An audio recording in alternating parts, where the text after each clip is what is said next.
अस्सलामुअलैकुम हमारी kitchen queen. आज मैं आप सबके लिए लेकर आई हूँ एकदम नई और मज़े की रेसिपी, चिकन लॉलीज की रेसिपी। शायद आपने पहली बार इसे यूट्यूब चैनल पे देखा होगा, चिकन लॉलीज। ये बहुत ही मज़े की बनती है और इसका क्रंचीनेस जो है आप एकदम सुन सकती हैं कि ये कितने मज़े की बनी हुई है। और बस बेसिक से मसालों के साथ ये बन करके तैयार होती है।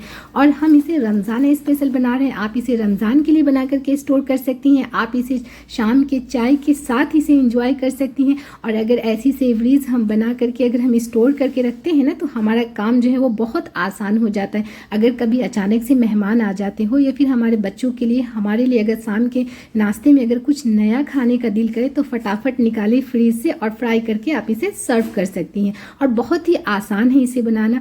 तो रेसिपी विद पढ़ा व्लॉग में आप सभी का स्वागत है। वेलकम टू रेसिपी विद पढ़ा व्लॉग। हम इसे आज इतने आसान तरीके से बनाएंगे और बना करके हम इसे स्टोर करेंगे। महीनों आप इसे स्टोर करके रख सकती हैं। आपको इसका टेस्ट बस सेम का सेम ही लगेगा।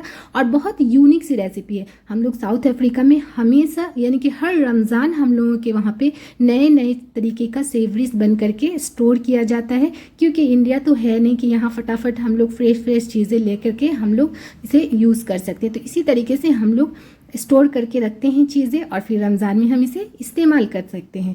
और ऐसे भी आप शाम की चाय में भी आप इसे इस्तेमाल कर सकती हैं। तो चलिए चलते हैं इसे बनाने के लिए। यहाँ देखिए, हमने यहाँ पे चिकन का मैंने कीमा लिया है। आप चाहें तो मटन का भी ले सकती हैं। हमने 500 ग्राम यानी कि 500 ग्राम हमने यहाँ पे चिकन का कीमा लिया है। अगर चिकन का कीमा बनाना बहुत ही आसान है, आप इसे मिक्सी में भी कर सकती हैं क्योंकि इसका गोश्त जो है वो बहुत सॉफ्ट होता है।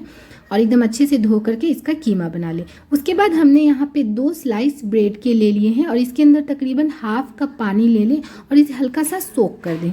बस इतना पानी डालें कि ये अच्छे तरीके से भीग जाए। ज़्यादा पानी ना डालें, नहीं तो फिर ये गीला हो जाएगा। हमने इसको स्किन के साथ में लिया है। अगर आप चाहें तो साइड से इसे निकाल भी सकती हैं। और अब यहाँ देखिए, इसे 2 मिनट के लिए हमने छोड़ दिया था ब्रेड को इसी तरीके से। और अगर इसमें एक्स्ट्रा पानी हो तो आप उसे निकाल लें। और अब हम इसे कीमे में ऐड कर देंगे अपने ब्रेड को।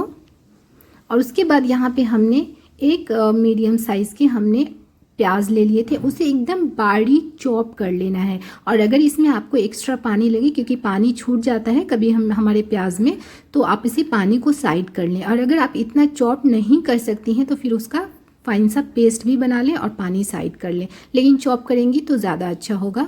और उसके बाद आप मिर्ची आपके हिसाब से ले लें। बच्चों के लिए भी बना रही हूँ तो फिर मिर्ची का इस्तेमाल हम यहाँ पे कम करेंगे। हरी मिर्च भी हमने 10 से 12 ले लिए है और इसे एकदम बारीक बारीक हमने चॉप कर लिया।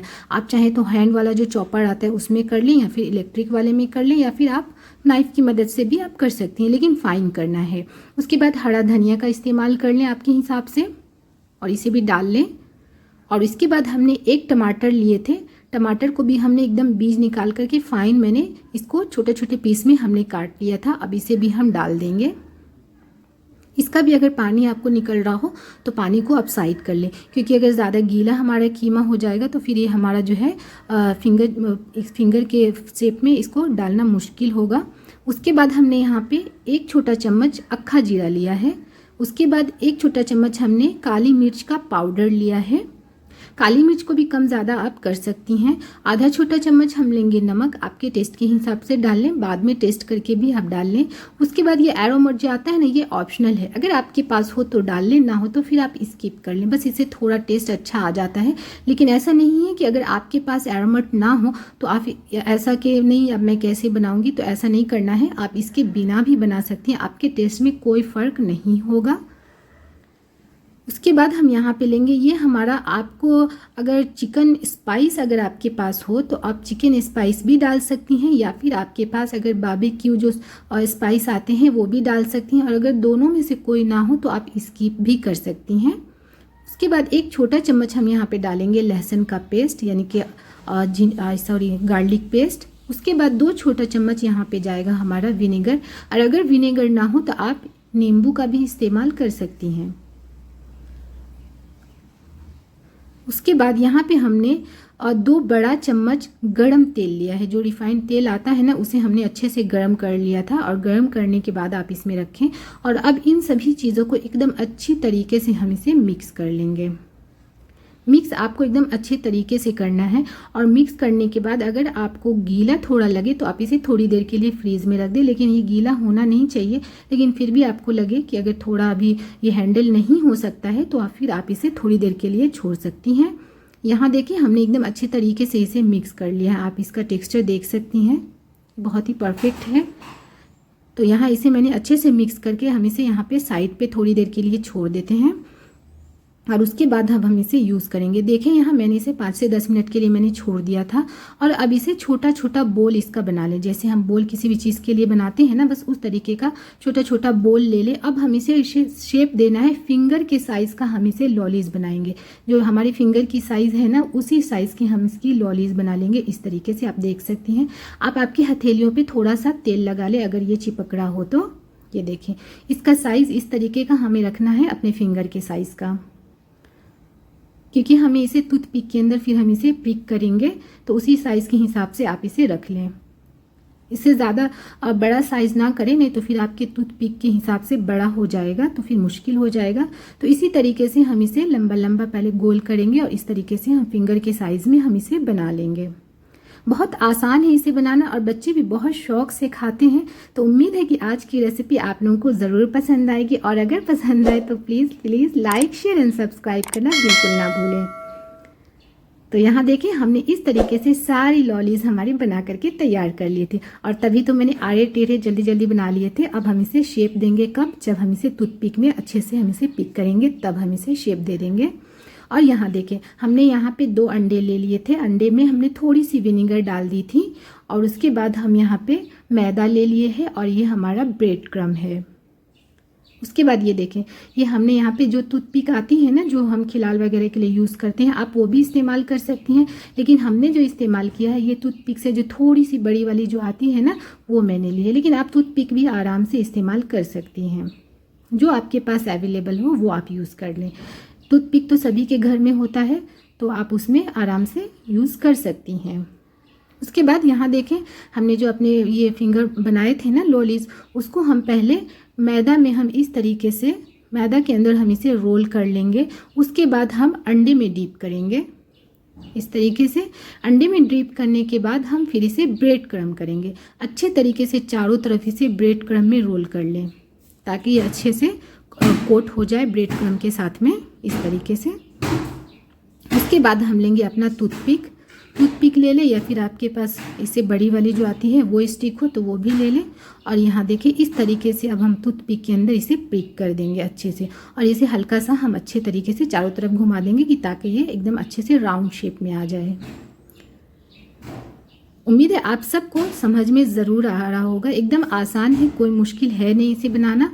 और अब हम इसे इस तरीके से ट्रे में रखते हुए चले जाएंगे।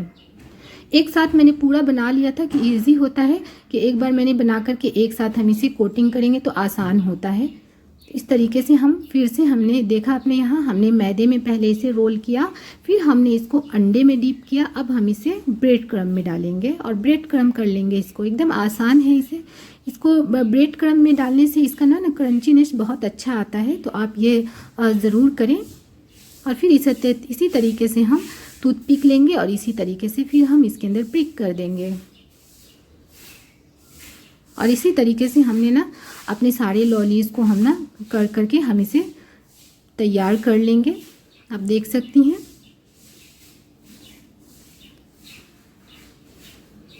बहुत आसान है इसे बनाना, कोई मुश्किल नहीं है। तो आप लोग इस तरीके से बना करके इसे रमज़ान के लिए स्टोर करके रख सकती हैं या फिर आप चाय के नाश्ते में शाम को आप इसे ज़रूर इस्तेमाल कर सकती हैं। बहुत टेस्टी होता है और बहुत ही मज़े का बनता है। तो यहाँ देखिए हमने सारे लॉलीज अपने बना करके तैयार कर लिए हैं। आप देख सकती हैं ये हमारा पूरा 500 ग्राम में हमारे इतने सारे बने थे, काफ़ी सारे बन गए थे। और अब हम इसे डाल देंगे डीप फ्रीज़ में। फ्रीज़ में डालने से क्या होता है कि ये हार्ड हो जाता है। और मैं आपको थोड़े फ्राई करके भी दिखा देती हूँ। पहले तो मैं इसे फ्रीज़ में डाल देती हूँ। तो यहाँ देखें ये हमारा कल होकर के हमने इसे निकाला था डीप फ्रीज से और देखें यहाँ एकदम हमारा हार्ड हो गया है क्योंकि ये सारे जो है बर्फ़ बन गए हैं और उसे हम अब एयर टाइट कंटेनर में हम भर के रख देंगे। आप चाहें तो यहाँ पे ज़िपर प्लास्टिक भी ले सकती हैं और उसमें भी आप इसे पैक करके रख सकती हैं। हमने यहाँ पे एयर टाइट कंटेनर लिया है और इसमें हम बंद करके इसे अब डीप फ्रीज में हम डाल देंगे इस तरीके से। और यहाँ देखें, अब मैं आपको थोड़े फ्राई करके भी दिखा दे रही हूँ। तेल हमारा एकदम मीडियम गरम होना चाहिए, बहुत ज़्यादा हमने ना गरम नहीं करना है, हाई फ्लेम भी नहीं कर रखना है, मीडियम फ्लेम होगा हमारा। और हम इसके अंदर अपने लॉलीज़ को डाल देंगे और दोनों साइड से एकदम अच्छे से हम इसे हल्का गोल्डन ब्राउन होने तक हम इसे फ्राई कर लेंगे। बहुत ज़्यादा हमें इसे कलर भी नहीं देना है, बस जैसे हम किसी भी चीज़ को भजिया वगैरह फ्राई करते हैं ना, कबाब वगैरह, बस उसी तरीके से हम इसे फ्राई कर लेंगे। और आप इसे टमेटो सॉस के साथ, बच्चे तो खैर ज़्यादा इसे टमेटो सॉस के साथ खाना पसंद करते हैं, आप हरे धनिया की चटनी के साथ और रेड चिली के साथ, रेड चिली सॉस जो आती है उसके साथ में भी ये बहुत मज़े की लगती है। हरे धनिया के साथ, चटनी के साथ ये ज़्यादा अच्छी लगती है। तो आप किसी भी सॉस के साथ, आप अपने मनपसंद सॉस के साथ आप इसे सर्व कर सकती हैं। तो यहाँ देखें, हमने इसे एकदम हल्का गोल्डन ब्राउन होने तक हमने इसे फ्राई कर लिया है। बिल्कुल ना ही टूटे फूटे कुछ नहीं होगा आपका, एकदम आसानी से ये फ्राई हो जाएगा क्योंकि हमने इसके ऊपर ब्रेड क्रम्ब किया हुआ है, तो कोई इसे टूटने का भी डर नहीं होगा। तो यहाँ देखिए इसका कितने ही मज़े का कलर आया है, शेप आया है, दोनों चीज़ें बहुत प्यारी है। और टेस्ट में आपको शायद काश मैं बता सकती, बहुत मज़े का टेस्ट आया है। तो आप लोगों को अगर आज की रेसिपी अच्छी लगे तो please like, share and subscribe करना बिल्कुल ना भूलें। और हमें कमेंट सेक्शन में आप लोग ज़रूर बताएंगे कि हमारी ये रेसिपी आप लोगों को कैसी लगी। आप लोग का इतना सारा प्यार देने के लिए बहुत बहुत शुक्रिया। इंशाअल्लाह मैं फिर आप लोगों के लिए बहुत नई रेसिपी रमज़ान के लिए इंशाअल्लाह बहुत अच्छी रेसिपीज़ मैं आप लोगों के लिए लेकर आऊँगी। आप लोग हमारे चैनल पे इसी तरीके से बने रहें और हमारी सारी वीडियोस देखा करें। आज के लिए इतना ही, अल्लाह हाफिज़।